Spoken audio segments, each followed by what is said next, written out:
सपने वालियों। तो अभी तक आपने ये जाना कि नामकरण कैसे करते हैं और कुछ आपने टास्क भी किए। तो इसको और बेहतर तरीके से सीखने के लिए हम एक और एक्टिविटी करेंगे और एक और टास्क करेंगे। वो टास्क क्या है, मैं भी आपको अपना स्क्रीन शेयर करके बता देती हूँ।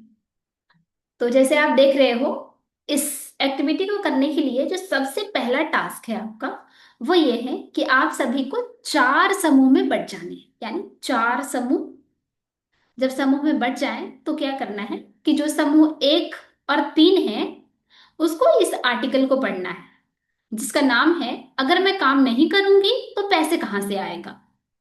इस आर्टिकल को समूह एक और तीन पढ़ेंगे। उसी तरीके से जो समूह दो और चार हैं वो इस आर्टिकल को पढ़ेंगे, जिसका नाम है मोरा की आसान है। तो ध्यान रखें, समूह एक और तीन आर्टिकल पढ़ेंगे अगर मैं काम नहीं करूंगी तो पैसे कहाँ से आएगा, और समूह दो और चार इस आर्टिकल को पढ़ेंगे जिसका नाम है मोरा की आसान। अब जब आर्टिकल पढ़ रहे हैं तो पढ़ने के दौरान क्या करना है उसको थोड़ा सा जान लेते हैं। तो जब आप आर्टिकल पढ़ना शुरू कर रहे हैं तो समूह एक और समूह तीन अपना लेख पढ़ेंगे और नामकरण करेंगे और सभी नाम कॉपी में लिखेंगे। यानी कि समूह में जितने भी व्यक्ति हैं, मान लो एक समूह समूह नंबर एक जो है उसमें मान लो पांच लोग हैं, तो पांचों के पास अपना नोटबुक और पेन होएगा और पांचों लिखेंगे कि पहला पैराग्राफ पढ़कर उनके मन में उस पैराग्राफ के लिए क्या नाम आ रहा है।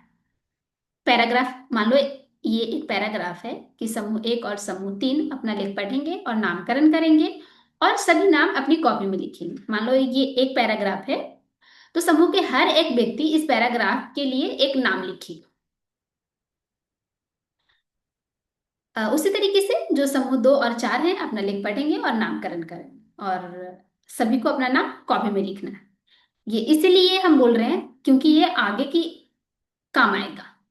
तो देखते हैं कि जब हमने आर्टिकल पढ़ा, नामकरण कर लिया, तो अब क्या करना है। तो अब करनी है अपनी नोटबुक की अदला बदली। उसके लिए जो समूह एक है वो अपनी कॉपी देगा समूह दो। पहले हम आर्टिकल पढ़ रहे थे, समूह एक और तीन सेम आर्टिकल पढ़ रहा था और समूह दो और चार सेम आर्टिकल पढ़ रहा था। पर जब हम अदला बदली कर रहे हैं तो समूह चेंज कर दे रहे हैं। यानी कि जो समूह एक है वो अपनी कॉपी देगा समूह दो को और समूह दो है तीन है वो अपनी कॉपी देगा समूह चार को। हमने नोटबुक की अदला बदली कर ली है।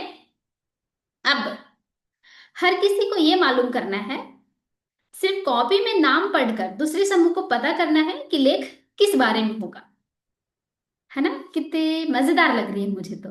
हमने जैसे मान लो जो समूह दो ने आर्टिकल पढ़ा है वो समूह एक ने नहीं पढ़ा है, पर जिस तरीके से उन्होंने नामकरण किया है उसका उन्हें मालूम करना है केवल उस नाम को पढ़कर कि किस बारे में होगा आर्टिकल।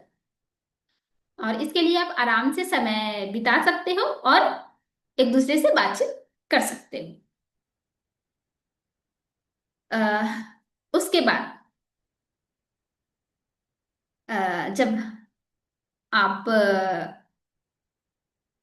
एक दूसरे के नामकरण को पढ़ रहे हो तो आप ये भी सोचते चलना कि क्या सिर्फ पैराग्राफ के नाम पढ़कर आप लेख का भी सह पता लगा पा रहे हो कि वो किस बारे में लिखा है। यानी कि हमें कुछ नहीं करना, बस उस नाम को पढ़ना है और उस नाम को पढ़कर हमें ये पता करना है कि किस बारे में लेख लिखा है। दूसरा, क्या लेख के अलग अलग पैराग्राफ्स में लय ताल दिख रही है। लय ताल मतलब कहानी किस तरीके से है, नाम है, काम है, फिर सपना है, इस तरीके से लिखा है या नहीं। तो आपको लय ताल भी पता करना है। और ये हम इसलिए बोल रहे हैं आपको करने क्योंकि सही लय ताल एक लेख को दर्शक के लिए रोचक, स्पष्ट और सरल बनाती है। यदि पैराग्राफ की लय ताल गई तो दर्शक भी गया कोई दूसरा लेख पढ़ने। तो किसी भी लेख के लिए कहानी का लय ताल क्या है, वो बहुत ही इम्पोर्टेंट होता है, तभी कोई दर्शक आपका जो लेख है उसको पढ़ पाएंगे। तो चलिए शुरू हो जाइए इस एक्टिविटी को करने के लिए। All the best.